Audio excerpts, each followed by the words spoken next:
I love Paige to death. Do not get me wrong. I think, I think she's a hell of a player and, would love to play with her one day. But those refs were giving her every freaking whistle last night. You literally couldn't touch her. And that shit is so annoying to me. And if you're going to do that, then give it to our guards. The WNBA is scrambling to contain the fallout after Sophie Cunningham refused to stay quiet. Her words didn't just echo, they detonated. The league is rattled from top to bottom. Her explosive remarks have unleashed a tidal wave of outrage, endless debate, and now, a jaw-dropping fine clearly designed to shut her down. So what is this really? A fearless stand for justice? Or a moment the league claims went too far? Fans are divided. Players are whispering behind locker room doors. The tension? Spreading like wildfire. And here's the truth. This isn't just about basketball anymore.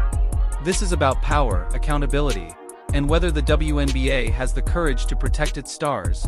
Caitlin Clark, Sophie Cunningham, and every player who dares to speak up. So what do you think? Will the WNBA finally face its leadership crisis, fix the officiating chaos, and protect the players who drive the game forward? Drop your thoughts in the comments below, and buckle up. This story is just getting started. I just hate the inconsistency. When whistles are player focused, that's I think that's a huge problem. Well, she's gonna be one of those players that she's already gonna be a GOAT. She's gonna be a Hall of Famer. Everyone knows that she's freaking hell of a player, but getting some of those whistles already, oh my, I couldn't. This season, Sophie Cunningham has been thrust into the middle of one of the fiercest player versus league battles the WNBA has ever seen. 4 fines for.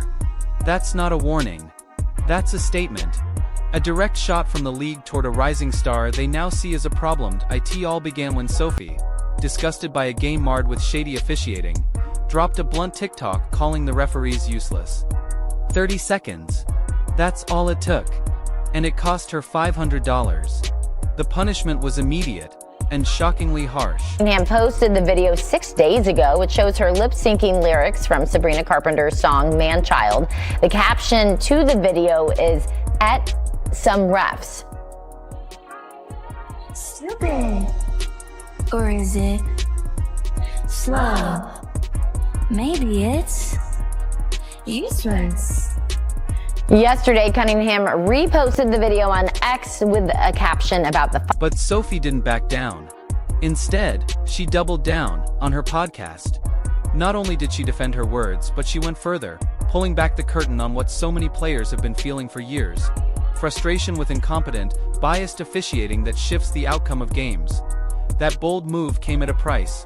Another fine, this time $1,500. Her running total? $2,000. A figure loud enough to send a message. Stay quiet. But instead, it did the opposite.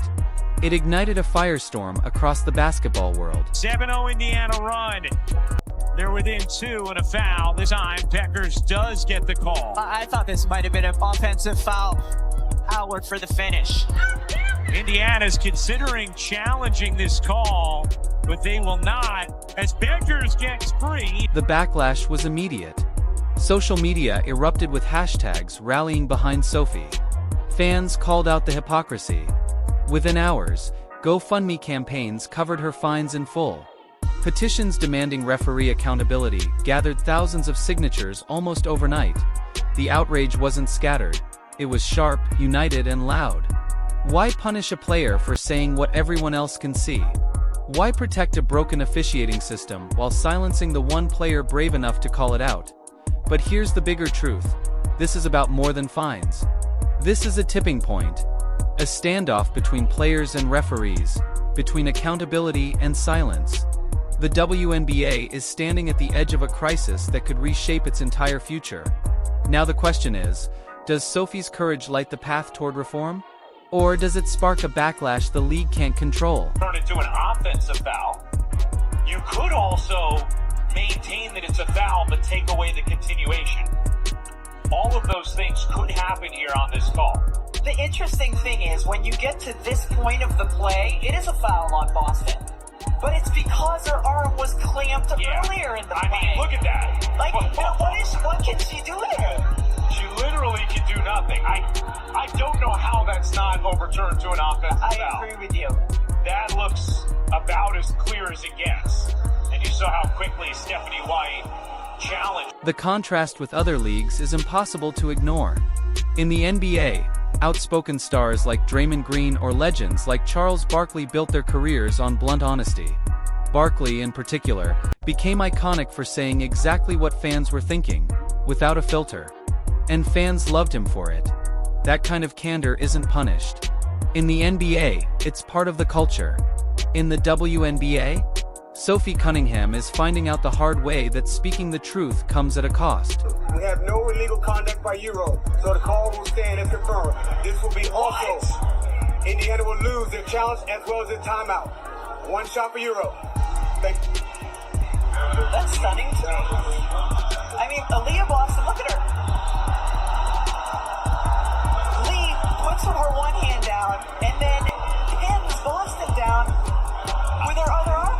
I gotta say, Rebecca, I'm sure we'll get an explanation from Sue Blau at some point soon. Sophie's time in the WNBA tells a very different story. After daring to call out referees for failing to protect players, Caitlin Clark included, the hammer came down. What started as frustration turned into a warning when a league official pulled her aside and said flatly, "They're going to fine you again." That's not feedback. That's a threat. The message couldn't be clearer. Speak your mind and you'll pay the price. The NBA might embrace open debate, but the WNBA's playbook leans towards silencing dissent. And that raises a hard question. What kind of culture does this league want to build? Ironically, their attempt to muzzle Sophie has only amplified her voice. What could have been a passing clip is now front-page news. It's the Streisand effect in real time. Bury the story, and it only grows louder. And the irony cuts even deeper when fans remember the cheap shots on Caitlin Clark that went unpunished. To many, the league looks quicker to fine players for words than for dangerous plays. That sends a chilling message about priorities and about fairness. Paige Beckers putting her hands on Sophie to shove her up. You see Sophie's hand in the air. Both hands are in the air right here. And Paige Beckers is shoving. She is shoving her clean off. Boom. Pushed her right into Howard. Pushed her into Howard. Now she's wide open and waiting for a pass like she just didn't do anything. Like she just didn't do anything. Wide open down here. Look at her. And then all of a sudden you get the whistle. And look at the ref. You see the ref? You see the ref right here. Calling the foul. And guess who the foul was on? Sophie Cunningham. Sophie didn't sugarcoat it. She was direct. And she was right. Refereeing is never perfect, sure. But when you miss obvious calls, right in front of you, over and over again, what are you even doing out there? That question now hangs over more than one game. It shadows the entire league. And when NBA officiating looks polished and professional compared to the WNBA's chaos, the flaws only stand out more. Fans are asking the same thing as players. How long can a league survive when those calling for fairness get slapped with fines instead of sparking change?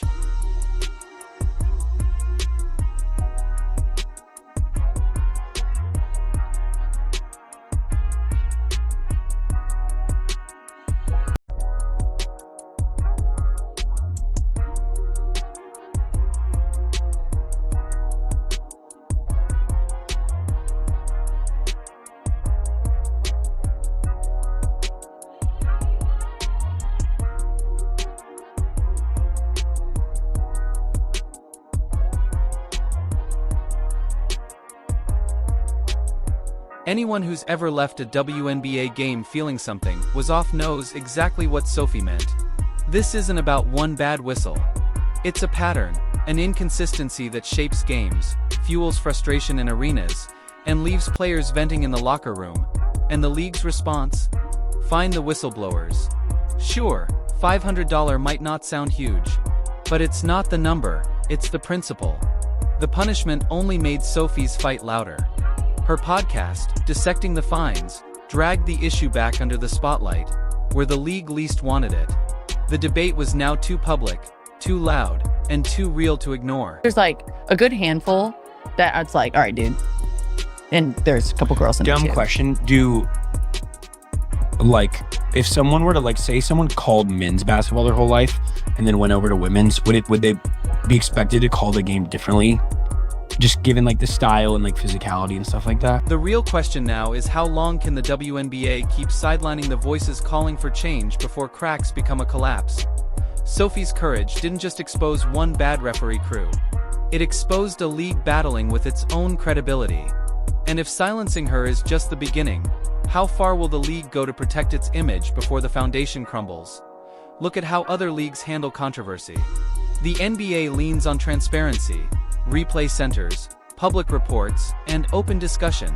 Players can call out officiating without automatically fearing a fine.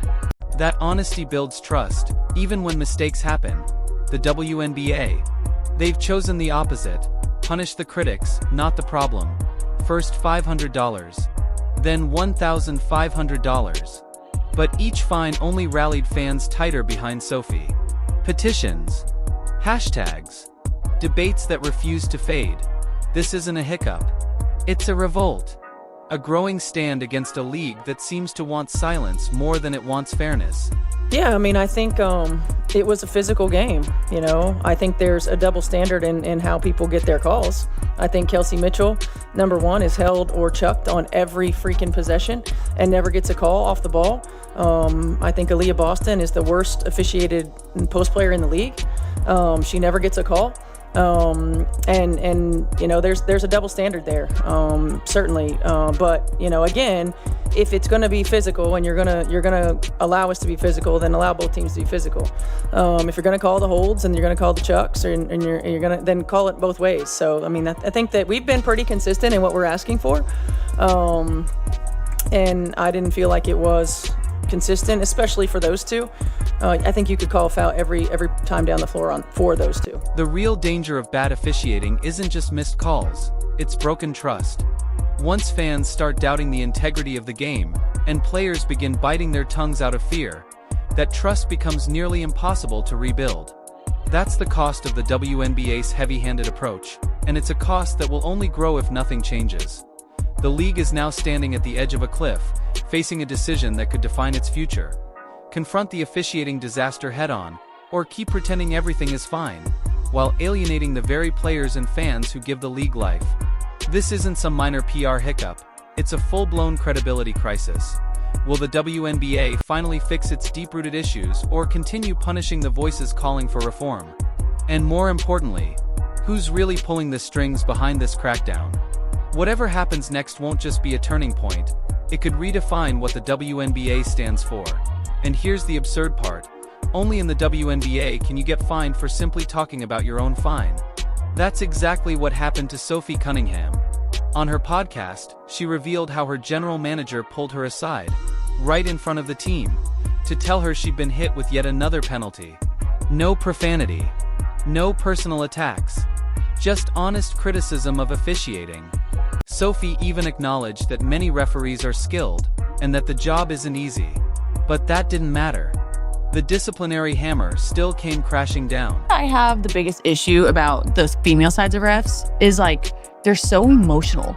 Like the guys, no, the NBA officials, like the NBA players mother those officials like no other. Yeah. Like I've worked broadcast, I've been to games, I'm friends with these people, they mother them. Yeah. And the only person that I've ever seen able to like mother a ref on the women's side is Diana Taurasi. And they like take it. Yeah, they had to. Yeah, they have and to. like, but when she's probably one of the worst people that I've seen go after refs, and I loved every second of it. Here's the bigger truth. None of this controversy would even exist if officiating were consistently fair and competent to begin with. When referees miss obvious calls that directly impact player safety, frustration is inevitable. And this isn't just about Sophie Cunningham. It's about Caitlin Clark being hacked, shoved, and blindsided game after game with little to no protection.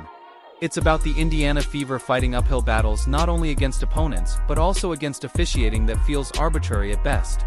Instead of treating criticism as constructive feedback to improve, Commissioner Kathy Engelbert's league doubled down on punishment, turning what could have been a minor issue into a full-blown scandal. And it couldn't have come at a worse time. National outlets like the Wall Street Journal are now openly asking whether the WNBA is fostering a hostile work environment that punishes honest conversation. The hypocrisy is glaring.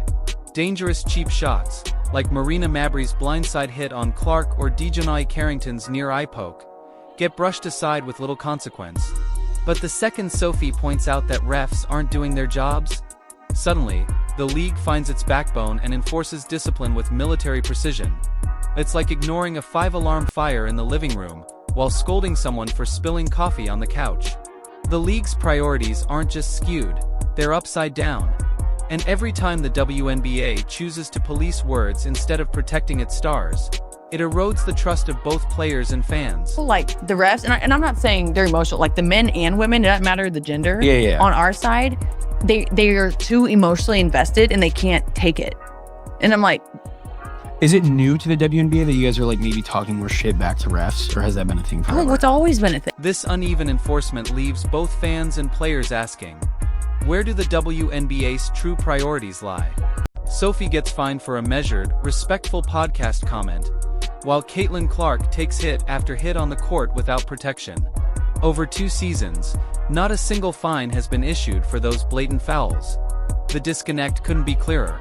Defenders of the league argue, every league fines players for criticizing officials. But here's the difference. In most leagues, the officiating is strong enough that players don't need to call it out week after week. In the NBA, you'll hear the occasional complaint, but the baseline standard is miles higher.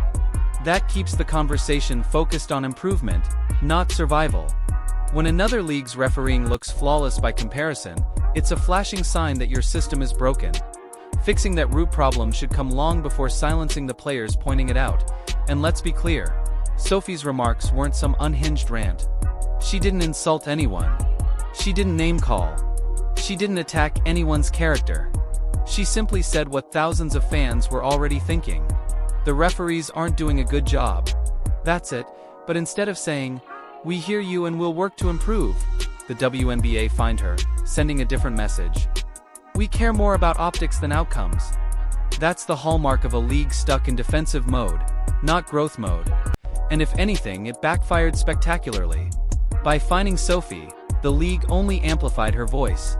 Her podcast audience has exploded, with fans eager to hear the so-called dangerous comments the WNBA wanted to suppress. Here's the irony. This kind of candor is exactly what could make the league stronger, if it embraced it. Athletes should feel safe speaking their truth, because those conversations spark solutions. Punishing honesty doesn't make the problems disappear. It just delays the explosion. The truth is simple. In a well-run league, players don't feel forced to go public with their frustrations. But when officiating is this bad, no fines or intimidation will stop the truth from spreading. Sophie Cunningham's punishment is just a symptom of a much deeper leadership crisis, one where the league protects its image instead of its players. Until that changes, scandals like this will keep coming. So here's the question the league can't dodge. Will the WNBA finally admit it has a leadership crisis, confront its officiating disaster, and protect stars like Caitlin Clark and Sophie Cunningham? Or will Kathy Engelbert and the league keep doubling down, silencing their best ambassadors, even if it means burning the trust of players and fans alike? Drop your thoughts in the comments, because this fight isn't just Sophie's. It's about the future of the entire WNBA.